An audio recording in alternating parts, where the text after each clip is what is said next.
If human contributed 20% of the work and you think we can still put our name on it and then claim that this is our IP, we did it. Can we? So it's these kind of things, like at the end of the day, it's more about putting your own stamp on whatever AI generates and making sure that you still feel like it's within your own brand, within your own voice, within your own way of working. I want to ask you about your opinion on vibe coding. I think it makes senior engineers, if they're 10x engineers, they become 100x engineers. If they're 1x engineers, they become 10x engineers. If you know how to use it effectively, it can definitely speed up your workflow significantly. I remember a Stanford professor mentioned about the most productive way of working with AI is not treating it as AI assistant, but treating it as a human-like collaborator. It's something that basically fills in the skills gaps, or is something that boosts your strengths. Like right now, the most of the hype at the moment is agentic AI, because AI agents are essentially a system prompt with tools and memory and like data sources you connect together. If you were to build an AI product, what would you build? I think at the moment, the ideas that I had was to... Hey everyone, this is Two Set AI, and today I'm sitting down with Ali Parandeh, and who is the author of this book I recently got, which is an amazing book of how to build generative AI services with FastAPI. And today we're going to cover vibe coding and the reality of agentic AI. So Ali, welcome. Thank you so much for having me, Angelina. Thank you very much for having me. Thank you for coming. And before we jump in, could you share a little bit about yourself? And if you're building anything, can you share with us? Yeah, sounds good. So I'm Ali Parandeh. I'm actually right now working as head of engineering for an AI data science consultancy based in London. Essentially, I come from a mechanical engineering background, a chartered engineer with the UK Engineering Council, but then essentially I transitioned my career into AI. And throughout this transition, I have worked on a lot of data analytics and AI applications, including computer vision, rail tech, and now I've been working mostly around generative AI, in particular working with LLMs, large language models, building generative AI applications for enterprises across a variety of sectors. So cybersecurity, finance, retail, education, aerospace, all of these different areas, and transportation effectively. Last year, I've been basically thought, what if we had like a whole resource where I could have all of this gathered in one place, especially for people who do a lot of back-end development, like build APIs. And essentially the work of that was basically this book, Building Generative AI Services with FastAPI, which puts it all together into one resource for anyone who wants to build production-grade AI services on top of these Gen AI models. So this book is 10 years of experience actually building. It's years of experience building some of these like services, essentially, yeah. Yeah, in the last 2 years, you're focusing on AI applications. Yeah, basically since ChatGPT came, the most of the focus now have been more around building AI agentic applications around these model providers. I feel like it's a transition from before ChatGPT, it's more about machine learning, more of the modeling. Yeah, it was a lot of classical AI modeling, and also a lot of software engineering doesn't go away, but it was a lot of classical AI modeling, software engineering, putting it into like services, and also computer vision as well. And those things are still very relevant today, especially in engineering sectors. They still used quite a lot. In all the other sectors are used quite a lot. But right now, the most of the hype at the moment is agentic AI. And I think that's basically where there's still a lot of potential to be unlocked. Yeah, it's the keyword of 2025. It is the keyword of 2025, exactly. Yeah. I want to ask you about your opinion on vibe coding. So I saw a stat that says Y Combinator, they reported 25% of winter 2025 startup batch had 95% AI generated code bases. What's your reaction to that? It's crazy. My own opinion of the fact that is right now, these days, I also do vibe coding. I think it makes senior engineers, if they're 10x engineers, they become 100x engineers. If they're 1x engineers, they become 10x engineers. If you know how to use it effectively, it can definitely speed up your workflow significantly. The only caveat with the vibe coding is you need to be careful that it doesn't make decisions for you, because if you just ask it to build you a feature, it's going to make a lot of architectural decisions for you. And if you're not cleaning up after the agent has done its work, if you don't refactor, you don't put it into modular places, or even don't instruct the agent to put the code in center places, you may end up with a very messy spaghetti-like code base that only the agent can now understand and you don't. And that's the recipe for disaster as you start growing your application. Absolutely. So I think it is the way to work. Definitely, like there are those who don't use it. I wouldn't say they're made left behind, but essentially you can actually increase your throughput of how many features you can deliver if you know how to use it effectively. I remember there was some news about Lovable. Their security concern is pretty high. I remember seeing some stats of 10% of their applications in production are having some security issues as well. Yeah, it is. It is actually a concern because to give you an example of why it could have security issues, one of the places where you can do vibe coding, for instance, is when you're building user interfaces. Like, for instance, if you're building with a framework called Next.js, which is used quite a lot in building dashboards, building dynamic applications. And to give you an example, I asked it to connect my form with a backend to submit some data, like when you're building username password forms, which is like a lot of the time using every app. So that kind of stuff you want to automate to Copilot for sure. Yeah. Yeah. With Next.js, you can actually connect forms on the browser, but what that means is your backend tokens will be exposed to the browser if you're not careful. If you just ask the Copilot to build you the form and connect it, it will use the browser to send data, and you will expose your API tokens. And you have to know, like, it's doing it. Like, you have to know how the framework works and ask it to now not actually do it on the server, not on the browser. This is like how security issues pop in, because the agent builds the functionality, but if you don't understand how the code works, you're unintentionally exposing your API tokens to the browser, which anyone can steal and start using to authenticate with your backend. This is one of those things that you don't know what you don't know. Exactly. And right? That's why it's always important to go through the process of, if you're starting with a framework, start practicing with it, learn it as you go and learn from the Copilot, but read the documentation and learn the documentation in full as well, so you understand how the framework works or how your technology works before you start throwing Copilot at it. Because otherwise, you may end up making decisions and you don't know if they are secure decisions or production grade decisions. And you can make mistakes as well. There have been many stories of people on Lovable working with or on Replit. People have dropped their production. The agent has dropped their Replit. Yeah, they dropped their production databases, and like people were like going crazy on. So what's going on? Yeah, and making up so you can make these mistakes, testing and stuff like that. Yeah, exactly. Right. Yeah, there's a lot of scary stories for sure. Yeah, it's very scary. So in a sense, vibe coding or these tools, it is democratizing software development. Would you agree? Yeah, definitely. One of the things I've seen it does is people who had ideas, but they didn't have technical co-founders or technical people around them, or people who would be happy to jump in the ship with them to do like startups together. Now they can. They can essentially create prototypes, which they can pitch investors. Then they can use that to show that the technology is working, so that they can get funding to actually bring on like engineers to build it properly. And then on the other way around, the same technology is using technical people to help them with other skills around business, like, for instance, how to help them do sales and marketing better, how to come up with a strategy, come up with pricing models. So it's essentially empowering both sides to be able to build businesses from scratch if they're alone by themselves. So from that perspective, do you think that is when vibe coding can make sense? I think for building prototypes or for testing out the technology is definitely the way to go. So these days you have Replit, you have Lovable that can build applications for you completely with databases and everything. You also have Figma Make, which is another vibe coding platform that takes into account all the nice UI side of things as well. So you can actually get it to vibe code a whole really nice dashboard and UI that wows people. Like, people want to be like, oh my God, look at all these animated components, and look at all these dashboards. And you can also connect it, I think, on the back end to Superbase, which is like a database provider.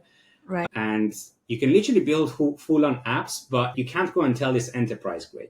You can't go and sell it to enterprises and say, oh, give me £100,000 a year and here's an app I built. Yes. Yeah. Because you don't know, if you don't understand the code and what it's doing and don't prompt it to go down those routes, you don't know how to, for instance, integrate authentication providers, combine it with other bits, and sometimes it doesn't actually follow your instructions really well. So we call it alignment. Sometimes the alignment isn't good with these vibe coding tools, and it's all to do with the capability of the models. But their models are getting better and better every day, so we don't know what's going to happen in the future. So you're saying we can use it for demonstration purposes or start a business before you get a technical co-founder, you can build Exactly. something, get Yeah. funded, and then go from there. Exactly. It's one of the best things for it. Like at the moment, Y Combinator keeps telling people to either build or talk to users. Now you can build fast on features that you don't know if it's going to be important to users. You can build that feature quickly on a weekend and then show it to some users and get feedback to whether you should actually invest time and effort into building it properly. It's good for iteration fast, right? The speed. Exactly. It's really good for iteration. Or if you're running against deadlines. So let's say you have a sprint and you have a week to deliver. And some of the features, when you sit down and you think about it, it doesn't come to you. Like you don't really know. For instance, you need to do some kind of data wrangling and write some SQL queries that are very complicated. And either you need to go sit down and learn the SQL, or you can easily get Copilot to write the SQL for you to do some crazy aggregations.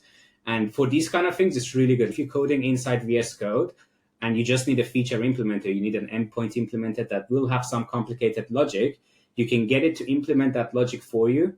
To like you go grab a coffee and you come back and you can see what the logic is and you can clean it up and actually do your own input into it to make it production ready. So a lot of the Pareto principles, which is basically the 80-20 principle, applies to this as well, which is it can only take you 80% of the way there. The last 20%, if you want to make it enterprise grade, the last 20% is going to be still your effort. And someone who truly have a technical background and who truly understand. Yeah. Yeah, and for those who don't, they can actually still use it to build prototypes. They can build applications. And actually, to some extent, some of these applications solves the problem for them as well. So they don't really need to go to enterprise grade. They don't really need to make it scalable. They might want to, maybe they want to build themselves an AI agent that makes them ads. So they can scale advertising, or they can scale their content gen, and that's enough. Like they're not going to sell it to someone. They just want to use it themselves. They want to build AI automations.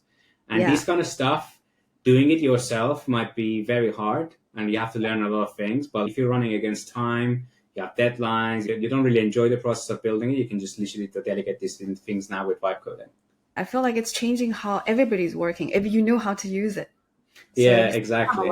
Let's not think about scaling it. Let's just think about how can you work better or work smarter, more productive. Exactly. So it definitely has its value. Where do you think the appropriate boundary lies between this rapid prototyping and production development? I saw a quote from Simon William. He says, if you have reviewed and tested and understood AI-generated code, it's not vibe coding. He doesn't consider that as vibe coding. He said it's just using LLM as a typing assistant.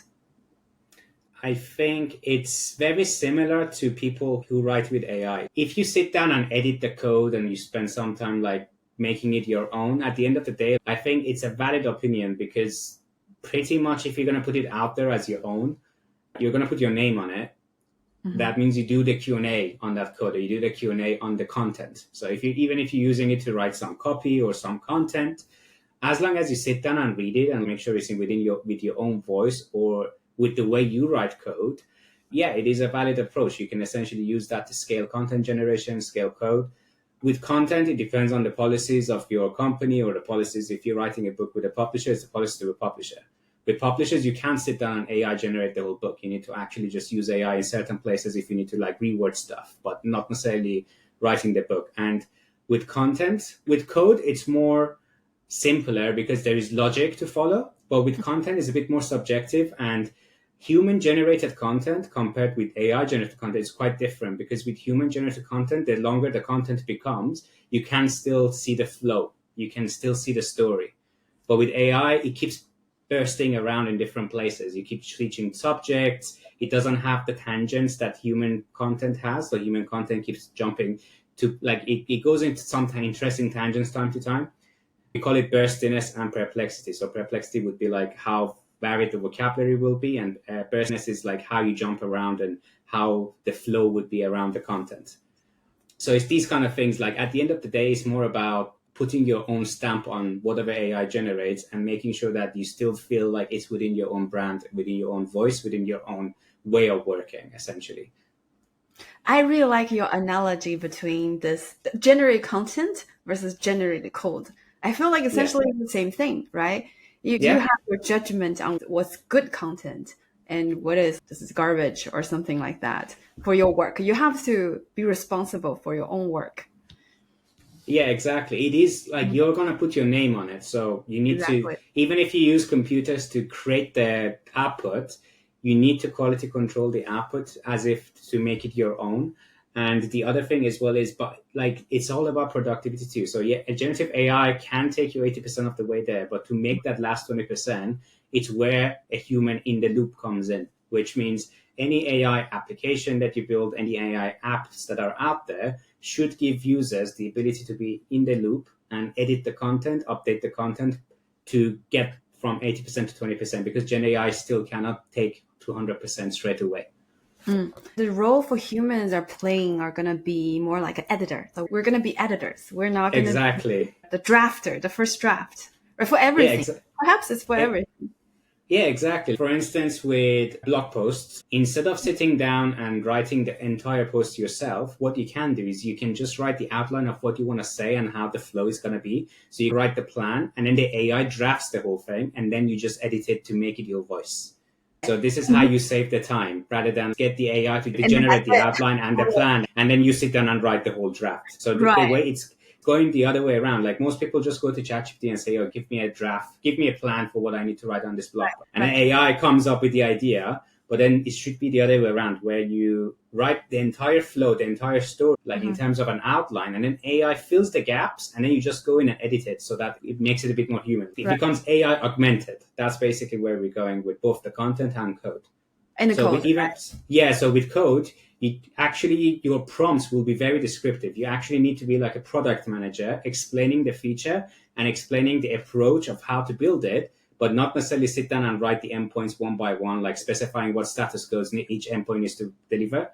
But you specify, I want you to do a models.py, I want you to do schemas.py, I want you to put stuff in this dependencies this way, and then do that, and then talk to database this way. So you just explain how it needs to work, and then the AI will then looks at your code base, figures out how to wire things together, and actually does the work for you. Yeah. I remember someone, I think a Stanford professor mentioned about this, how the most productive way of working with AI is not treating it as AI assistant, but treating it as a human-like collaborator. It's like you're talking to Exactly. an intern. You gotta teach them how to do it. Yeah, And then exactly. you have better results. It is an AI collaborator. So it's something that basically fills in the skills gaps, or is something that boosts your strengths. So if you have weaknesses in any areas, whether it's like within, for instance, business related skills versus technical related skills, AI can come in and fill those other gaps that you have. So it can either come in and help you speed up your current strengths, or it can come in and fill those other gaps that you currently have and help you be able to still deliver the outputs that you need, even though you may not necessarily have that person currently helping you. Yeah, 100%. If human contributed 20% of the work, and you think we can still put our name on it and then claim that this is our IP, we did it. Can we? So it depends. For instance, there is an app called Suno. Now on Suno, you can go and drop lyrics. You can describe like the genre of the music, and it can create the music for you, right? But is that music really your IP at that point? Can you call it your IP? Can you then publish it on I don't Spotify? know. Yeah. We're You talking can't. about So blog post, code, and now music. yeah, because it's content. And we're talking about Right. content, code, music, and text. They're all content, right? They're all data. So if you generate the data, it depends on the licensing, how that model has been trained. So it becomes a bit like a gray area, because if a model is generating text versus a model generating music versus a model generating video, what has it been trained on? Has it been trained on, for instance, open source data, or has it been trained on like private Proprietary. data? Yeah, Yeah. proprietary data, because it's just mimicking back the patterns. And if those patterns belongs to someone else, like originally, those patterns, you can't like really call it yourself. That's why it's always a safer option that if you want to put out a book or anything like that, the safer option is to try to make it more human, like basically make it most your own, than necessarily just use AI to help you with rewording things and helping you plan and outline and research, than necessarily AI drafting everything. But if you're just posting on social media, or like you're doing a blog post on your website or anything like that, like things that people don't really care about, they care about the content more than about The where it's and from. like the factual, yeah, where it's from. Those things, yeah, it's fine with those. But if you're trying to sell it, you're trying to create like a textbook or anything specific that's way more academic, those kind of things, that needs to be way more human than actually AI generated. So there's a fine line, and also you need to look at the license agreements of whatever model provider you use. So for instance, Suna doesn't give you full on commercial licenses for doing anything with those AI generated musics. But if you want to just put the music into an ad, or you want to just use it for a music video, yeah, you're fine. But if you want to sell it on Spotify, then you may have restrictions around that, both on Spotify side and on the Suno side. That makes total sense. So did you use any AI writing this book? So I didn't use AI to write the book. I used the AI to help me research, plan the outline. And I think that wherever there were places where I needed to perform a definition or I couldn't get the paragraphs out, I would use AI to reword it into a simpler manner. Or for instance, one of the problems I faced with the book was when I originally wrote it was 600 pages long, and I needed to drop 100 pages. So I had to make some bits of it more concise. That meant that I had to go back and perhaps with the help of AI, try to condense down, if I was saying 3 concepts in 3 paragraphs, say all the 3 concepts in 1 paragraph. So that's how I used AI. 500 pages. Yeah, it is quite like a half a tombstone, yeah? It's pretty thick. It is pretty versatile. You can use it you can read it, but then once you finish reading it, you can use it as a reference book and put it underneath your monitor if you need to lift it up. It's always It works. I can use it right now. Let me do that. Yeah, awesome. Do you think engineers, I think you covered a little bit about this, but I still want to ask you, do you think engineers or a subset of engineers are going to be obsolete? So the problem here at the moment is, the factual thing is, there has been news about it as well. I think it was in Guardian that I read, is that, the number of junior engineer jobs have dropped significantly, and a lot of companies are doing redundancies because of AI. So the reality is there. The main thing is, for people, if they want to future-proof their career, it's more important to accept that, yes, AI is affecting jobs at the moment. But the main thing is to future-proof your career is more about being able to get on the wave and try to use AI and be more like the power user of AI. Those people who use AI are the ones that get ahead the most. It doesn't necessarily matter that the jobs, all the roles will be affected to some extent, but it can also help junior engineers put outputs out that are similar to seniors. So it can also make them essentially produce output at a senior quality and make them more versatile in different areas. And if there are any skills gaps they have, they can also use AI to learn patterns that they needed a senior engineer to learn from previously. So it is both an opportunity and a threat, I would say, at the same time. But it is just a technology. And I think the other thing as well is, companies need to understand that for seniors, at some point they were juniors. So you can't just have seniors first. So you can't just have seniors. You need to also develop the juniors, and you need to also bring in juniors to help develop the company further, both developing people's careers from junior to senior, but also for companies, it's cheaper to train juniors to become seniors than hiring seniors from outside, because the seniors will demand higher salaries. So it's also on the business side, it's a more logical decision to also not just necessarily drop all the junior roles and just focus on seniors. Perhaps if they restructure the business in a way that allows for junior training, they can still bring in juniors, help them put senior level outputs with the use of AI, but then also develop the juniors into seniors over time.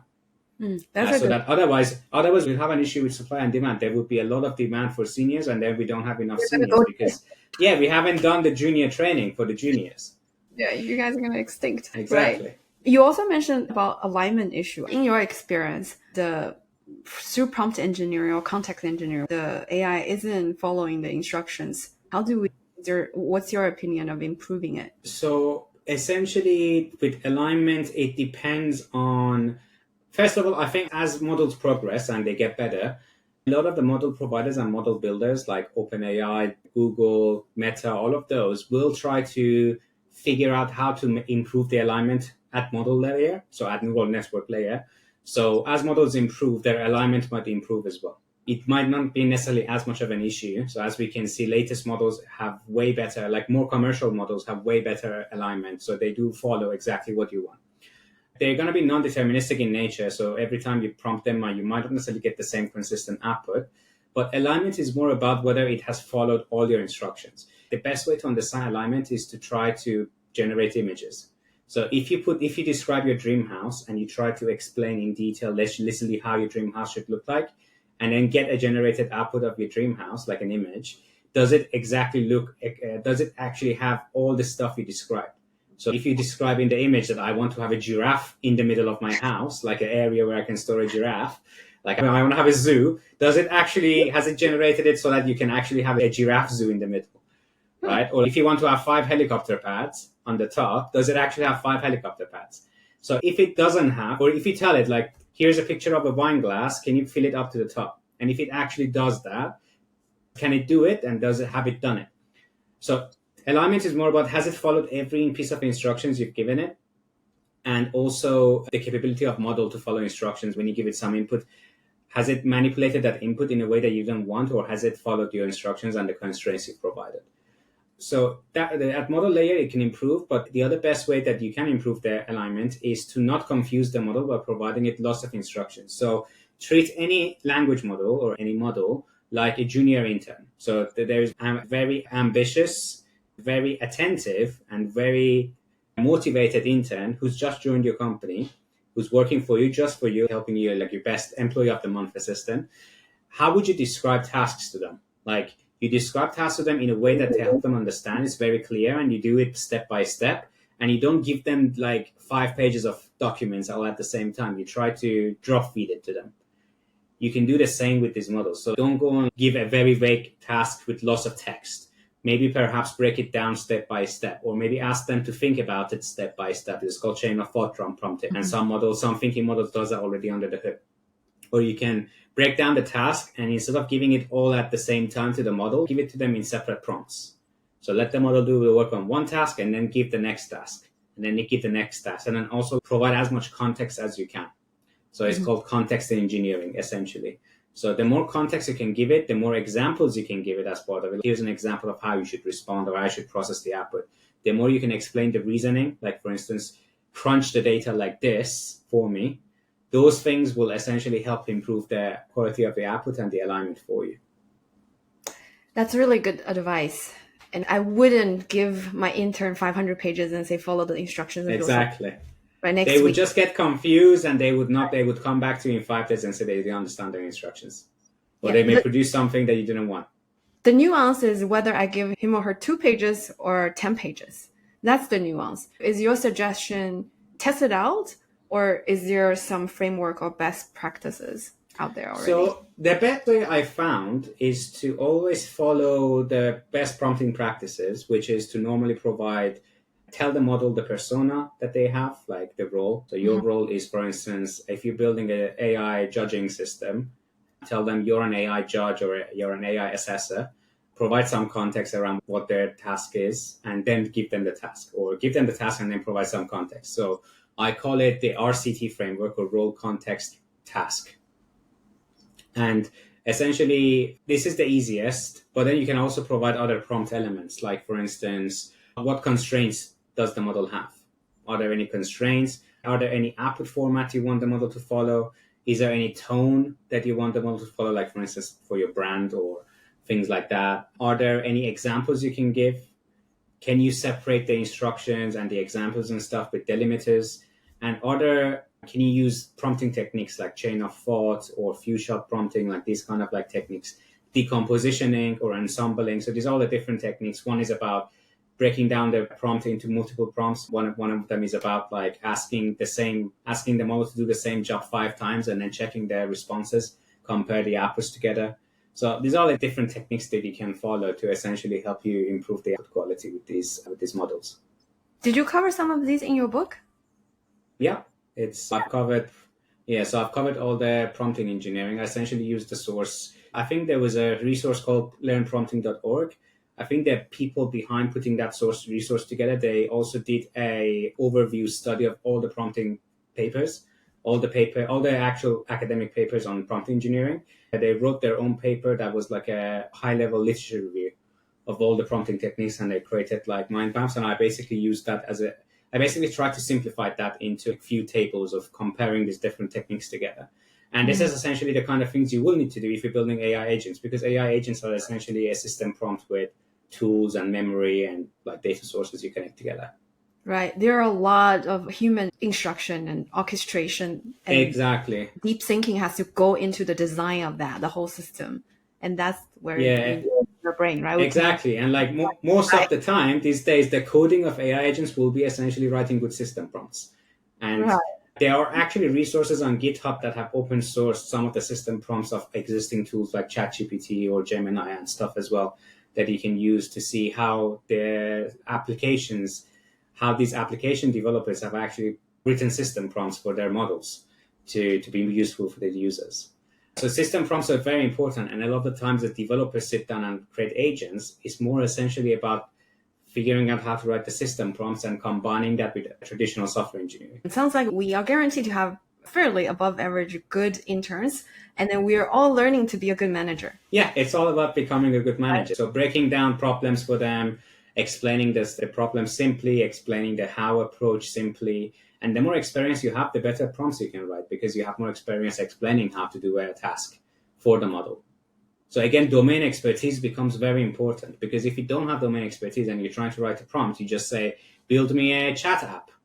That's your prompt. If you don't have That's all experience, I you know, might just right? say, build me a chat app. Yeah. But if you sit down and learn about it, or if you research about it, then you can essentially break it down a little bit. You might say, okay, instead of building me a chat app, build me like user interface where only two people might chat with each other, and it needs to be real time. And then essentially you can edit the chat. Like you kind of explain the requirements a bit more in detail for the model. And like maybe I want to use a Postgres database, I want to use a relational database here. Maybe just have a messages table and a conversations table. And the model knows like your architectural decisions. It just essentially works against those constraints and builds you something. Okay, AI agents.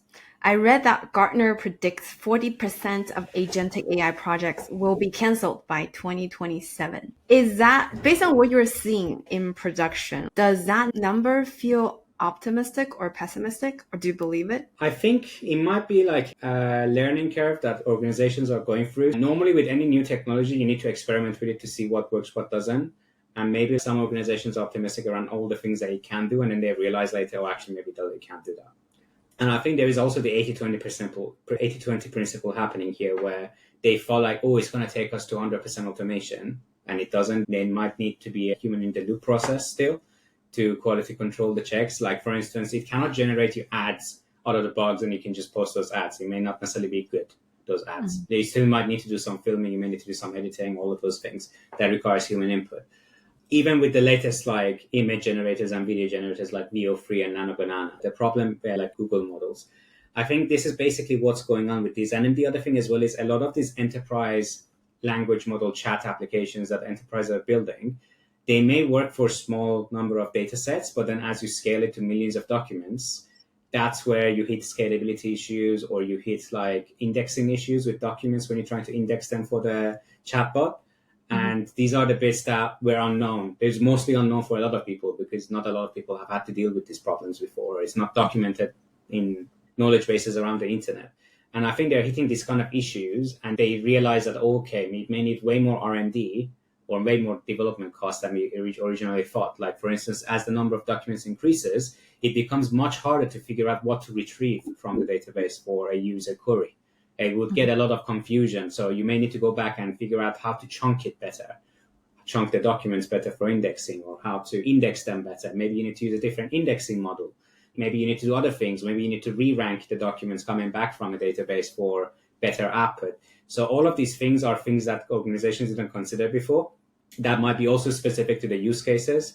But I think over time, as the community gets more experience with these application architectures, and there will be more knowledge bases and sources out there, it becomes like a normal thing. It becomes another discipline in engineering, data science, for instance, or computer vision. It becomes just another discipline building AI agents. And it just needs to be like an expectation management setting when you're defining projects, how much effort it might be required. So like some of the adoption barriers with most of the organizations at the moment is either they don't necessarily have the talent that build to help them build scalable applications like this, or the people who are writing the business case don't understand the AI as much around the constraints, limitations, capabilities of these technologies that recently came out, either because they haven't had much experience with it, or there's not much resources out there for them to find out about it. It's like very novel. And I think these kind of things and then or the data isn't good enough. And so all of these things contribute to barriers to adoption and failure rates, essentially. Based on what you're seeing, what's the maybe average AI literacy there is in organizations for adopting AI? What does it look Um, like? Is that I a think barrier? it is a barrier. I think it's also culture as well, but I think it's different market to market. Mm-hmm. So from what I've seen, engineering in industries like traditional engineering, the market is still quite young. Like they're still picking up AI, and like most of them don't know exactly what it is. Like they don't exactly know how language models work. Like they don't know it's like an What advanced industry? autocomplete. Which industries you were talking about? Like manufacturing, like civil engineering, mechanical engineering, those kind of industries. But whereas, for instance, in law or in advertising, marketing, finance, these markets are way more mature when it comes to data science and AI. Like they already have started playing around with these tools way back before ChatGPT. So they have more experience with data science and AI that has been trained on data, like traditional machine learning, for instance. So these industries are a bit more ahead in terms of their understanding at the business layer what the capabilities of AI is. And even with generative AI, they have been more forward in terms of being able to have actual use cases for this. But a lot of the other markets are catching up. So it's like it varies market by market and company by company.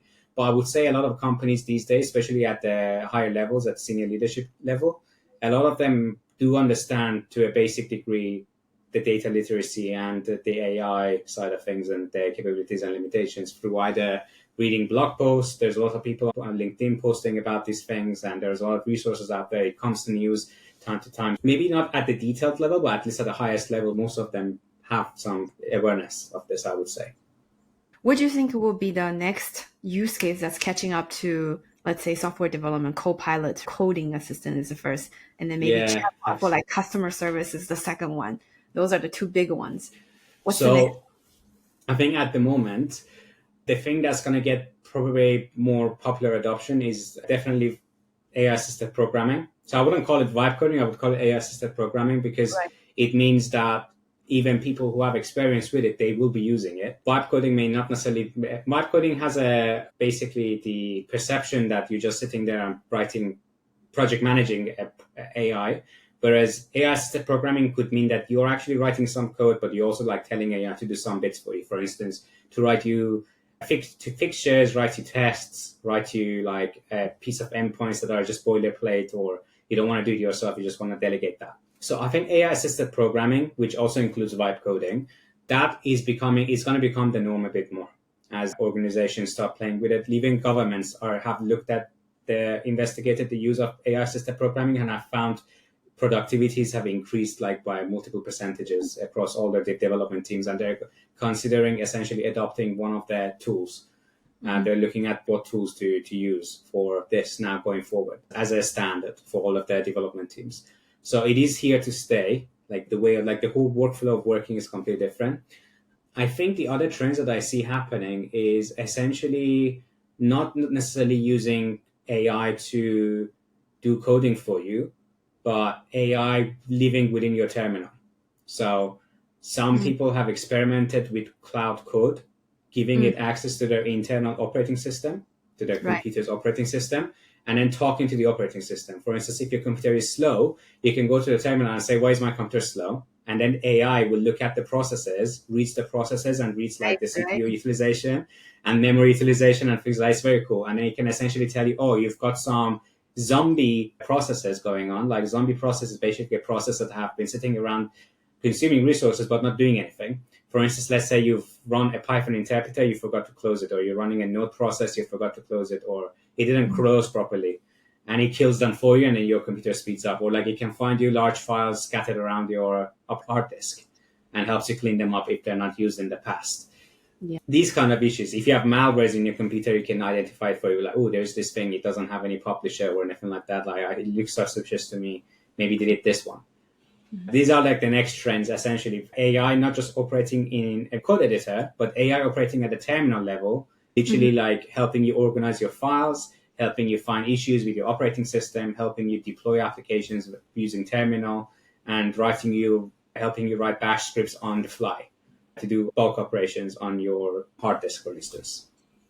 What about the industry verticals? Are you seeing any trends, like any industry verticals is up and coming? Yeah, definitely. I think there is still a lot of niche to be explored with AI. Even some of the existing explored niche, like for instance, law, already have a lot of people still complaining that the AI hasn't solved their problems. Even with all of these VC-backed companies, like they're seeing that like these applications that are existing today are not exactly solving their problems, and companies are building their in-house tools. ChatGPT, Gemini, Perplexity, all of these applications, they have been horizontal use cases. So across all the markets they apply. So Right. just general productivity. Copilot is all about general productivity. But what we haven't yet to see is vertical based use cases of generative AI and agentic AI, in particular multi-agents where they each talk to each other and do stuff for a specific workflow. For instance, at the moment, the more successful ones have been in logistics, distribution, there have been in law, there have been in like other industries. So basically, there will be a lot more opportunities for people to essentially build agentic AI applications in verticals and in niche areas. So AIs that do form filling, that do like a specific AI automation for a specific industry and a specific workflow. So workflow automations using AI in like very niche verticals. And that's Very basically personalized. where we haven't seen, yeah, maybe we're going to see a lot more innovation. Yeah. If everybody is automating their own workflows, it's personalized, it's super hyper personalized, Yeah. but it's not scalable. It's not a company coming up with a micro SaaS or small thing that they're selling. It's Yeah. not coding copilot. It's cross all industries or Yeah. customer service bot, right? Everybody needs that. Yeah, everybody needs that. So horizontal is all about everyone. It's all Right. about like use workflows that everyone writes emails. Everyone needs to go to events. Everyone needs to go on meetings. So these are all like horizontal. So if you build something around that, there's also a lot of people building on that. So you will have a lot of competition. But there's also a lot of, and there might be a lot of tools for everyone to choose from, like Mhm. AI meeting transcribers. Like there is a lot of tools. Yeah, Most consumers will have difficulties choosing which one to use. Horizontal is very popular because also a lot of people use, but it also have a lot of tools and a lot of competition. Vertical is where there isn't a lot of competition. There's not much knowledge, but you also need a lot of domain expertise to understand the that's, workflow, to be able to build with it. You also need private data that you may not have access to. So in order yeah. to actually write the system prompts for AI agents, you need to understand the workflow, but also have data to show it. Mm. And that data, you may not have access to it because it's locked behind a company's internal systems that you are not an employee of to have That's access. true. Yeah. If you were to build a AI product, what would you build That's for a good sale? question. I think at the moment, the ideas that I had was to essentially do verticals. I'm still doing research in these areas, but I think maybe I do something for the legal market, for procurement markets, or like essentially a B2B area. If I work on any B2C, it might be around education. So essentially helping more traditional engineering companies learn more about data science and AI and essentially scaling my education that way. Because my background is mechanical engineering. So I know there is a lot of use cases to be unlocked in engineering sectors and key sectors in the UK, which is construction, transport, manufacturing, those kind of sectors that are still new to AI and like they need a lot of education before they can start using it in more engineering use cases. But also, I think in a lot of areas where we have a lot of text being produced, unstructured data, AI language models can be really used these days to provide structure to unstructured data. And agents can really use help with AI automation, especially if it's multi-agentic applications where each agent specializes on one thing. If you can build platforms that can automate things, but also give human in the loop, give humans who are responsible for those workflows the ability to audit and Q&A and take their outputs from 80% to 100%. These are essentially the kind of tools I would say I would work on. And I think at the moment I don't really know which one will work. Are you going to build some? Yeah, so essentially next year I'm planning to work on a few of these and see which one sticks. I have a few project ideas and I'm actually going to try to see and invest my own time and money into building some of these prototypes and see which Right. one sticks. Yeah. When you're ready to build or when you're already building in the middle, come back and then chat with us and then share Yeah, it yeah, with. definitely. I will show you demos of Awesome. this. Awesome. So, Yeah. so the thing is, I know both backend and front end, so I can build Right. really nice dashboards and like Uh-huh. really nice user interfaces. But also, I know how to build the backend side of it, use a fast API and models, and maybe perhaps fine tune something. to actually make it work. So I would be able to build. I think my biggest problem normally, my skill is not in marketing and sales. So I Marketing don't stuff. really know how to, I don't really know how to do, I need training to understand how to do sales and distribution or how to do customer research, this kind of stuff, partnerships. So I think I'm more like a builder than I guess sales and marketing, that kind of skill sets, Understood. which I guess I have to develop. Our audience really love the design thinking into building these things. So if you can Yeah. share how you design it, how you're thinking about doing it is really valuable. Yeah, So exactly. can you share your recommended tech stack for building reliable production-ready AI agents?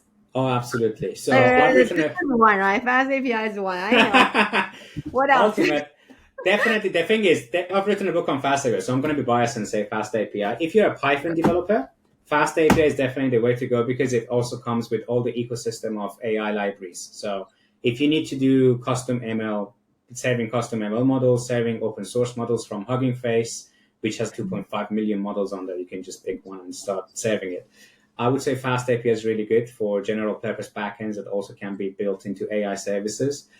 So these days I just use backends mostly in Python, but I'm also exploring looking at backends written in Go because Go can compile into a binary, a very small binary. And I've seen startups run their entire backends on a free instance on clouds environments. So these startups are charging enterprises 200 grand a year, but their entire backend runs for free. They have 80 tables and they have like hundreds of endpoints on these backends, and they are running the entire thing for free because it's been written in Go. So I would say, yeah, Go is good, definitely a good backend language. But if Python, the thing with Python is you can both do data science in it and you can do application development in it. So my tech stack these days is FastAPI, and I've built it in production. I've built several apps in production with FastAPI that are being used today with generative AI. And I can attest to it, it's really good, and it's the modern tooling stack for building backends. On the front end, I have experimented with Astro.js as a framework. I have experimented with Remix, and I've experimented with Next.js. And I would say these days I would just go with Next.js as a go-to. It's a framework built on top of React, which is a library for building user interface components. And the framework gives you the ability to implement page navigation, routing, page routing, caching, and having a API inside the front end if you want. So it's actually a framework that can allow you to build the entire full application on the front end without needing a proper backend, but you can also just not have to use the API layer and just focus on building user interfaces on top.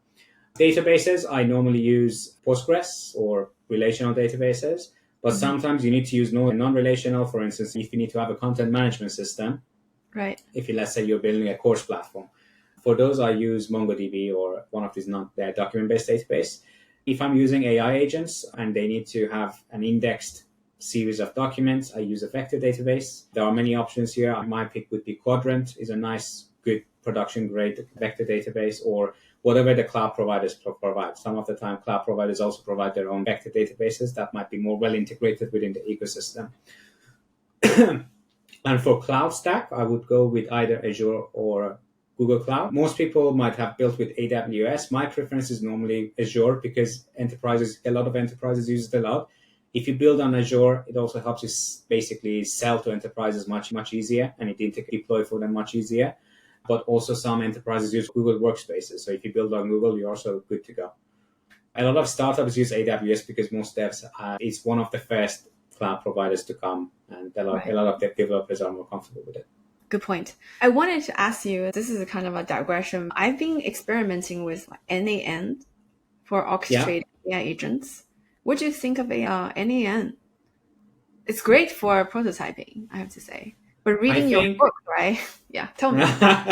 so NA10 actually provides you an open source. So it is open source to some extent. You can actually deploy self-hosted NA10 platform, and I think it's N stands for nodemation. That's what NA10 stands for. So N, and then the 8 is basically the characters in automation. So it's called nodemation because it's a node-based platform. So it's nodemation. That's basically what the founder described it as. Okay. I think at the moment is the most advanced AI automation platform that gives you lowest level access that you need to have to build automation. So if you're a non-coder and you want to have a lot of flexibility in type of automations you build, N8N is the way to go. If it's too much for you, you can always use make.com, which is another AI automation platform, but it's way more beginner friendly. And it allows you to learn how to build automations, even more complicated ones. And it also gives you the mental models that you need to build automations. For instance, how developers need to work with APIs of model providers. Once you're more comfortable and advanced with make.com, you can then graduate to N8N, because N8N also allows you to code. It's called a low-code automation platform. So not no-code, but low-code. Yeah, it's optional. You can add a lot of code. It's way more powerful.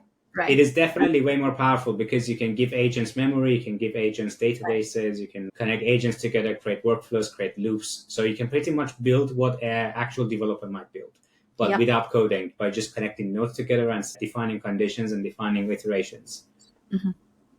But would you say that for personal use it's great, for internal use it's good enough, right? And for scalability, I don't know, I haven't thought about that. It's mostly for personal use. I think this is easy to look at what I'm doing and easy to look at the design and improve the results rather than focusing on coding. Yeah. I think if you're a business, for your own business, it's definitely useful. You can even scale it to internal employees, and I think it would scale enough for everyone. If you're a startup that building an AI SaaS app, I think it depends on the scalability of N8N as a compute provider. So you're essentially relying on N8N to provide the compute for you, so that you can essentially scale that as number of users for your startup grows, number of your customers grow. I think it might be scalable. I wouldn't know that you can sell it as enterprise solution to enterprises. You might be able to. It depends on the licensing agreements and also depends on the scalability there. But I think it might be something that you can monetize for sure. You can essentially create an automation there and then package it into a product and sell it. But because they also provide you the ability to self-host, you can essentially create your own AI automation with a self-hosted instance, which can scale on the cloud. So you can essentially scale the compute and not buy compute from N8N directly, but essentially just buy the compute from the existing cloud providers. But that does require some essentially deployment knowledge and DevOps knowledge for sure. And one of the things that I feel some of the audience will ask, because a lot of people are transitioning from different careers to AI engineer. Like, for instance, maybe they're data scientists or traditional software engineer or machine learning engineer. Especially for DS or MLEs, they're not thinking of security. This is not their scope. Yeah, it's not. Previously. So how do I even start thinking about security when I build an AI application? Yeah, I think pretty much if you're going to try to build applications to sell, you need to have security baked in. If you don't consider security, enterprises will not buy from you. They will have questions that will get you, and then they basically won't buy. And B2B is where you can actually generate enough revenue to sustain yourself. It may not matter as much with B2C, but at the end of the day, because you're handling personal info, you might be handling GDPR data or data from users. If you don't have security in mind, you will get into a lot of legal trouble, and essentially the fines that you may get and all of those things and the trust that you lose, all of those will essentially could damage your reputation, and it can also basically fail the endeavors that you have. So it is actually very important, especially if the more you go try to sell to enterprises, they will definitely ask you questions about that. And language models have vulnerabilities, same as web applications. So there is a really good working group on the internet they call OWASP, that they have cataloged all the vulnerabilities of language models and generative AI, along with vulnerabilities of applications. So in web applications, you still have vulnerabilities around SQL injection, cross-site scripting attacks, cross-request forgery. These are these various popular vulnerabilities that you normally need to take care of when you're building apps. But with language models, you also have securities around agents. So if you're building agentic applications, people can still do prompt injection. They can try to override your system prompts. They can try to inject code into prompts, which then the model executes on downstream services and cause problems. They can try to steal your model system prompts, which can be an intellectual property of your application. They can try to send too many requests to your application that your model fails to respond to other users that need it. So it's called model denial of service. If you give your agent too much autonomy, it's called excessive agency. If you give your agents excessive agency, what ends up happening is the agent can drop your database table, makes a mistake. And if you've given the agents right access to your database, it can end up dropping your database table because some user ask about cleaning their data, for instance.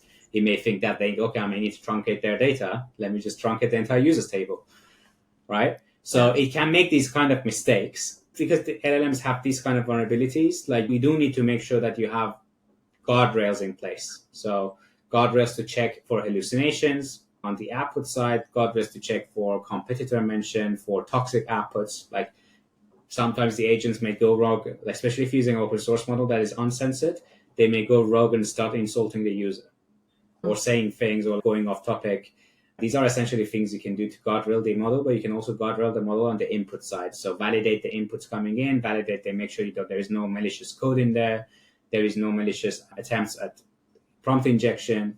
And even if it's not necessarily related to security, people can still misuse your systems. So people may use it to generate propaganda. They may use it to perform cheating on exams, or they may cheat with things like cheat interviews, cheat exams, cheat processes. And they may also use it to be dishonest, to scam people. Like, some companies have been scammed millions of pounds because other people have used image generators and video generators to fake themselves against some other person in the company. You will receive way more scam emails that are super realistic because of AI. And images and even videos and sound that people... Exactly. And all of those things could get you in trouble as an application provider to building applications. More vulnerable than hardware or... It is. And software. the other thing is, with code, like traditional software, you run code and it always gives you the same output. If you run a random function, it will always give you the same random number within something. Right. If you go and ask AI to give you random numbers, you may not necessarily get something random. And also, if you rerun the same prompt multiple times through AI, it will always give you something slightly different. Right. Like, models are getting better at being consistent, but they may also make slightly different. So if I ask a model to give me a score between 0 and 10, and I don't specify how you should give me a score, sometimes it may say 3, and sometimes it may say 3-10, 3 out of 10. So if I'm doing some kind of regex to extract scores, I may not necessarily be able to grab one of them because sometimes the output might be slightly different. So I always need to do more prompting, provide JSONs to it and stuff to make the output a bit more consistent. So these are like the kind of problems you will face with these type of models. They're not deterministic. Every time you run them, they may give you slightly different outputs. The other thing is, it's hard to expect what can go wrong, right? Yeah, and also, like, you don't know how people might use it. You don't know how the model would do this. So observability becomes very important. There are tools out there, like there is Pydantic Logfire that can really help you with Pydantic AI to really see how your agents are communicating with each other, understand, observe, and evaluate models. Different models might also perform differently. So you always need to have lots of good logging and monitoring and error handling in place around this type of models. And then the other part is, because security is important, you also need to have good testing strategies in place. You have the normal traditional software testing that do unit testing, integration testing, end-to-end tests. But one of the types of tests that are quite new, and this is, I think, based on a paper called the Checklist Framework, is called behavioral testing. And you need to perform 3 types of separate tests that I talk about in the book. One is called minimum functionality testing. So what do you really need your agent to do? And just test on that. So does the agent actually return the outputs that you expect? That's called minimum functionality testing. You have 2 other types of tests. One is called invariance testing. If you play around a little bit with the inputs, do you confuse the model or not? So if you expect the model to give you the same outputs, it's called invariance testing. So those type of tests that you just change the input slightly, but the output should not change. If I change like the vocabulary from American English to British English, the results shouldn't change. That's an example of an invariance test. It's like the traditional in finance, we have a lot of stress testing. We stress test the model. It is a part of stress testing, but we call it behavioral testing because the test case could be slightly different to how you do it. Like, for instance, I may put some dictation mistakes in there and it should still give me results. Or I may change the British English to American English and it just give me results. Your use case might be different. This is just like a generic use case. And then the last type of testing is called directional expectation testing, which is about changing the direction of the input and the output should change in a certain direction that you expect. To give an example, if I ask the model to give me simplify this text, I should expect the output to be shorter in length. So that's how the direction would change. So you can write actual unit tests you can write actual tests that can be automated to run these kind of tests for you on a model in case that you decide to change the model in the future. And you can even do test-driven development with this type of tests. on language models. They're still not going to be 100% there. Sometimes you need to run your MFD test, your minimum functionality test, like 10 times again and again on a model to make sure that every time you're getting consistent, to get a statistical confidence that the model is working, because they are probabilistic models. They are statistical under the hood. What you said in the past 5 minutes, I don't think a non-technical vibe coder would know, would have a clue. This might be something we cut for like a technical edit. Exactly. So it's a good starting point. For instance, like reading a book like this, like your book, will help them to at least have a decision tree, have a path. AI is very helpful in learning. So we can learn everything, like learn anything much more easily. If I don't understand a paragraph in your book, I would pass it to AI and then have it explain to me. And exactly. if I miss some foundational knowledge, it can help me. In the old days, I don't even know who I can go and ask. Like, I don't even know what level of the question, right? I can just check Stack Overflow and things like that. Now I get answer directly. So I find that really useful. Yeah, it's really good because it can either help you simplify a piece of text, elaborate on it, or even give you examples. So if I talk about a concept and you don't really get it, you're like, can you give me examples? And you can generate examples straight away on that piece. So I think what typical users or practitioners are looking for is not the details. We're looking for guidance. If, for instance, your book lay out the path of teaching me where to go, what to look out for, what question to ask is more important than just giving me the answer. Yeah. Right. All right. Yeah. No, yeah. Thanks so much. Yeah. Thanks for sharing your book. Again, I really enjoy reading the book. I feel like I could build something just by reading through your book because you covered pretty much the end to end of building an application or using Python. So I find it really helpful. So thanks for sharing that. If you enjoyed the book and it helped you, hopefully it was clear enough for you to be able to get the whole process end to end. And the way I tried to write the chapters was like concept and then practice, concept, practice. So even people who don't necessarily have a technical coding background, they can always just read the conceptual stages and then move to the next chapter without missing much, because the practice stage is more about for people to see, so this is how it's done in actual code. Yeah, and I can hybrid use it as well. For instance, if let's say I need to catch up on security, and let's say I'm using NAN to build my pipeline or my backend, I can still use the knowledge in the book to look for what should I do to beef up my security in whatever I'm building. Exactly. Yeah, you can use it as a reference because it's summarizing the research in all the areas. If a chapter is about testing, it gives you a summary of the whole field and then the AI related bits.